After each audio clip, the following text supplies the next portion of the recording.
I'm Laura, and today I'm going to talk to you about our Move Better lesson, which is the hip hinge. I'm going to go ahead and hit on some of the really important parts of that movement.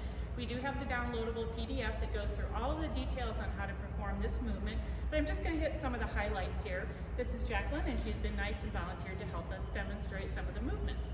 So what I'm going to talk to you first about is just kind of general hip position, because being able to control your hip position is important in doing a proper hip hinge.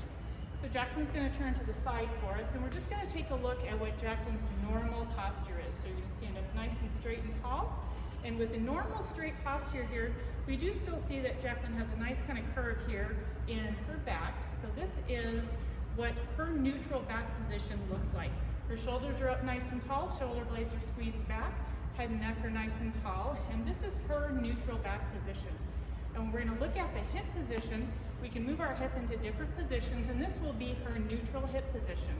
We can do what's called a posterior pelvic tip, where we kind of tuck our tush under, and then we can go back to neutral, and you'll see just a little change. And then we're going to do what we call an anterior pelvic tip. We're going to tip the top forward. This anterior pelvic tip is the beginning of a good hip hinge movement. So we're going to go through that again, just nice tall posture. Again, her nice tall posture still has a nice curve in the lower back, which most everybody will have. This is her neutral back position, and we're going to show just that slight difference with that posterior pelvic tip where you tuck your tush under. A little bit of a change there, go back to neutral, and then that anterior pelvic tip is where you tip the front or the top of your hips forward. So those are just some of the basic movements. We're going to change position and come back and show you the very first way to try a hip hinge. Okay, so we've repositioned so that Jacqueline is now standing just a little bit of a distance away from the wall. I've kept the video zoomed in just a bit so you can see more of the hip action, but I want to make sure to go ahead and mention that her feet are about hip width apart as she's doing this movement. So go ahead and start with your stance with your feet about hip width apart. She's starting with that nice tall back, her neutral back position. And now what she's going to do is place her hands where her fingers are kind of on that crease between your thigh and your hip. And what she's going to do is go ahead and do that anterior pelvic tip, and she's just going to bump her tush back towards the wall. What we're doing is making sure that this movement is coming through hinging at the hip joint. Her knees have a soft bend to them. You cannot do this properly with your knees locked. So she's got a soft bend in her knees, and that bend remains the same throughout this movement. So now what we're going to do is we're going to have Jacqueline step away from the wall just a bit. She's going to go ahead and keep those hands in that position, and she's going to bend further, but keeping that motion where she's pushing her tush back.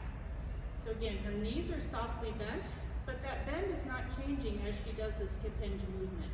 She's actually just bending at the hip and then straightening back up to her nice tall posture. As she's doing this, she's maintaining her neutral back position. I'm going to have you do one incorrectly next, where you let your back round as you come down.